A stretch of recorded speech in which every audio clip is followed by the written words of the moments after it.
إن الحمد لله الذي بنعمته تتم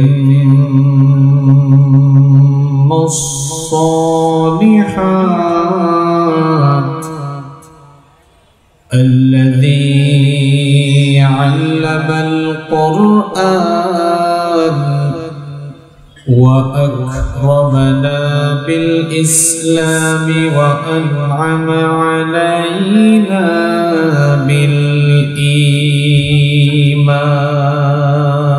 بالإيمان نستغفره ونتوب إليه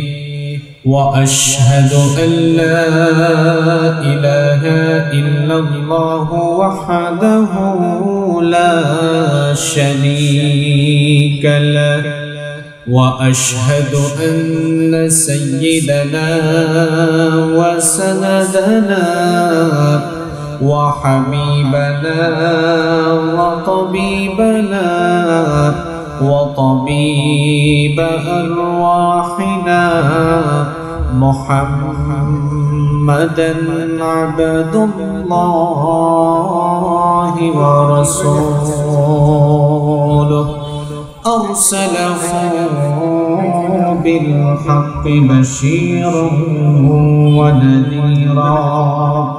وداعيا إلى الله بإذنه وسراجا وقمرا منيرا أما بعد فقد قال الله تعالى في كلامه المجيد وفي فرقانه الحميد أعوذ بالله من الشيطان الرجيم بسم الله الرحمن الرحيم أم حسبت أن أصحاب الكهف والرقيم كانوا من آياتنا عجبا إذ أوى الفتية إلى الكهف فقالوا ربنا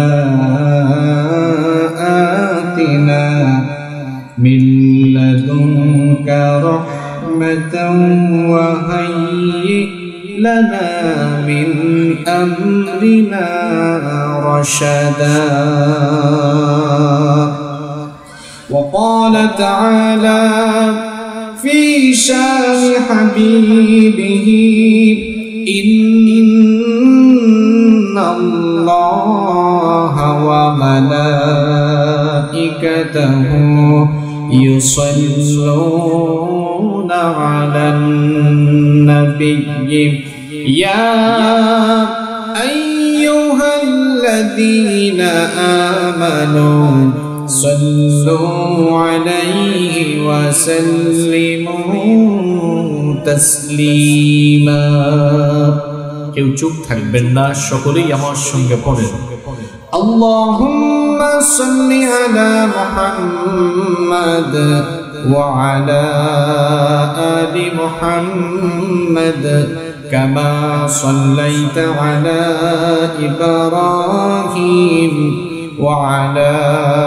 آل إبراهيم إنك حميد مجيد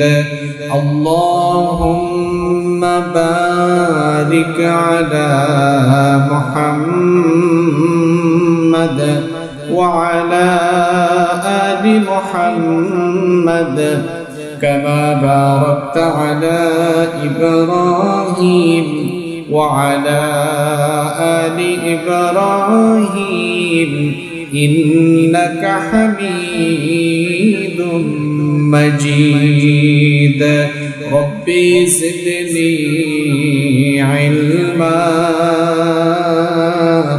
ربي زدني علما رب اشرح لي صدري ويسر لي أمري واحلل عقدة من لساني يفقه قولي سبحانك لا علم لنا إلا ما علمتنا إنك أنت العليم الحكيم صدق الله العظيم.